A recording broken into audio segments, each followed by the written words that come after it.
Hai, Assalamualaikum. My name is Muhammad Adam Fikri bin Azhar. My name is Raja Muhammad Azimi bin Raja Alamsyah. My name is Muhammad Irfan bin Zaid. My name is Muhammad Hariz bin Muhammad Fazlah, and this is our IMU151 video presentation.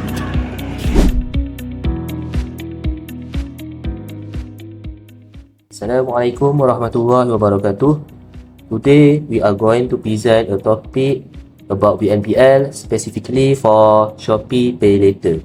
Why do we choose Shopee Paylater? It is because Shopee is the most famous online shopping and e-commerce platform in our country, Malaysia. It is estimated that there are 37 to 38 million users that currently use Shopee. There are three most famous online shopping platform in our country. Now, the first one is Shopee, second one is Lazada, and the third one is TikTok Shop. What's special about Shopee is they provide the Bnpl that's called Spaylater that open to all users. Do you want to know what is Bnpl? So, what is Bnpl? Bnpl is a short term for buy now pay later, which means the buyer can purchase an item and pay for it later. We get the item first and pay for it later. It is follow the Sharia law because it is interest free and does not involve riba. It is usually in form of installment, for example 3 to 6 months. And if the buyer pay in time, there will not be any extra charge. But if the buyer miss the payment, for example just only a month, there will be a penalty or extra charge. Next, let's take a look at the evolution of Spaylater. The Bnpl has been grow rapidly when the COVID-19 virus struck our country and affected Malaysians. That's when it leaves a huge impact on Malaysians, and that's when we can't go outside to buy our needs. Then the Bnpl has been introduced, but when it has been introduced, it received many critics, such as it leads to financial instability, it makes expensive item feel cheap, it leads to mental stress because we can't pay, and many more. But due to its rapid growth, Bank Negara Malaysia has been monitoring the Bnpl. That's when the Bnpl has been introduced and follow the Sharia. All Bnpl provider must take the license before they sell their item. Their target audience is young people, and it gains popularity over time till now. Next, I will pass to Irfan. Now, let's talk about the Sharia framework for Bnpl. To understand if a Bnpl plan is halal or haram, we only need to ask one simple question. Is this a real trade-based sale or a loan with interest-based fees? In Islam, a loan cannot make a profit. So for Bnpl to be allowed, it must look like a normal trading transaction. The concept comes from Maqasid Sharia, specifically Hifz al-Mal, which means protecting properties. The main goal here is to make sure the business is fair and does not take unfair advantage of consumer. A good real-world example is Shopee Spaylater here in Malaysia. At first, it faced a lot of criticism because its fees look like traditional bank interest. To fix this, Shopee worked with Amani Advisor and completely changed their model to follow Bay Muajjal or Bay Bitamin Ajil, BBA.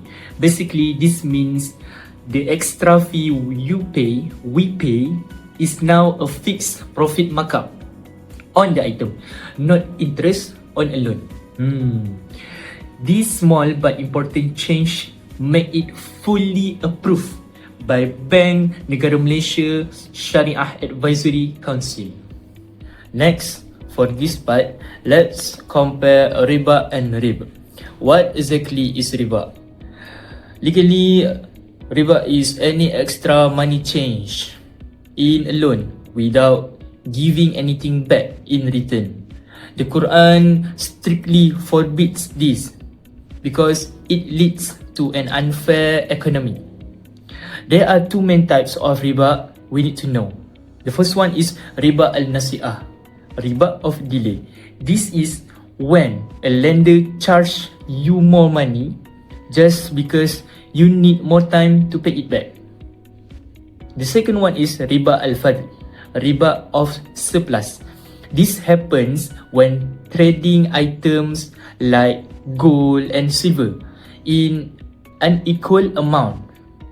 This transaction must be done on the spot basis, cash or immediate payment to avoid riba. On the other hand, rib, which means halal profit. Islam love business, so making a profit completely fine as long as it involves three things. The first one is effort, risk, and ownership. So, how does a Bnpl company make a halal profit? They cannot just lend you a cash. Instead, they must buy product for the merchant first, take full responsibility for it, and then sell it to you at a fixed markup price because they take that risk. The profit they make becomes 100% halal. Assalamualaikum warahmatullahi wabarakatuh. My name is Muhammad Hariz bin Muhammad Fazilah, and today I'm going to give an explanation about Spaylater structures and Sharia analysis. First of all, we need to know what is Spaylater. Spaylater is a feature that was introduced by Shopee that allows us to buy an item with a deferred payment. We can choose to fully pay the item within 1 month or make an installment and for up to 12 months, but with an additional charges. After that, how it works? Basically, there is a company called C-Money. They will buy the item for us, and then the seller will ship the item to us, and then we need to pay it back within 1 or 12 months. And then, what is the user qualification for Spaylater? Spaylater can be accessed for those who are Malaysian and then aging from 18 to above, who is possess a legal my card. And then Sharia analysis. Spaylater is allowed in Islam because it is a form of BBA, which is by Bitman Ajil, which is basically is a deferred payment method. Next is Sharia issue in Spaylater. There is two main issues in Spaylater, which is processing fee and late payment charges. The first one is processing fee. Processing fee will be implied to those who choose to pay with a month installment from 6 to 12 months. And then the cost of the fee is 1.5% monthly on the purchase total. However, if you make a one-time payment, there will be no extra charges, extra fee applied. If you make one-time payment, is Sharia comply. Next is late payment charges. Late payment charges is charges to imply to those who late in making pay their installment. The late fee is flat RM 10 ringgit. However, if your outstanding bill is lower than 10 ringgit, there will be the charges will be capped at RM 5 ringgit. The extra charges is a form of riba, specifically riba al-qard, which is a riba from late payment. The issue from this processing fee and late payment charges is element of usury. In Islam, if you borrow 100 ringgit, you need to pay 100 ringgit. If you're being told to pay 110 ringgit, the 10 ringgit is a riba. Hello, my name is Adam, and next I would like to talk about the implication of Bnpl for consumers. As we all know, for the past few years, Bnpl has rapidly grown and become popular in Malaysia, especially among Generation Y and Generation Z. Now, the fact that although this Bnpl is Sharia compliant, it still raises concern because of the fact that this feature operates under little to no regulation. So, without further ado, let's talk about the two main problems of Bnpl that bring effect to the consumers. So, let's talk about the first problem, which is poor financial management. So, this mainly targets the younger generation because of psychological drive. So, as we all know, young generation these days have a social media accounts such as TikTok, Instagram and Threads, and many others, and they tend to post about their daily life, such as buying new clothes, and it naturally leads other people to feel pressure as if they have an obligation to do it as well.